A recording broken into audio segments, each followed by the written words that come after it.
პარტია თავისუფალი საქართველოს თბილისის მერობის კანდიდატმა კახა კუკავამ თურქეთიდან იმპორტირებული მედიკამენტი პენსიონერ ქალბატონს გადასცა. კუკავა მედიკამენტების შემოტანის გზით ხელისუფლების კორუფციულ გარიგებაზე საუბრობს.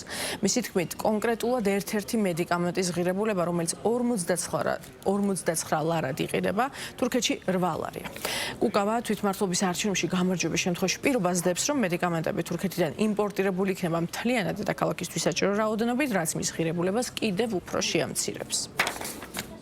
ჩვენ გადავეცით დღეს კონკრეტული მედიკამენტი, რომელიც ჩვენ სააფთიაქო ქსელებში იყიდება 59 ლარად და ჩვენ გადავეცით ქალბატონს თურქეთიდან იმპორტირებული მედიკამენტი ზუსტად იგივე 8 ლარად, ანუ ეს არის 6-ჯერ უფრო იაფად. ყველაფერი გამიგია, მაგრამ 600%-იანი მოგებით, რასაც აკეთებენ ჩვენი სააფთიაქო მონოპოლიები პროდუქტის გაყიდვას, ეს არის უბრალოდ ადამიანების ძარცვას და ჩვენ თუ გვექნება ჩვენი ამორჩევლების მხარდაჭერა, ამას დავუსვამთ წერტილს, იმიტომ რომ გაიხსნება თბილისში მუნიციპალური აფთიაქი.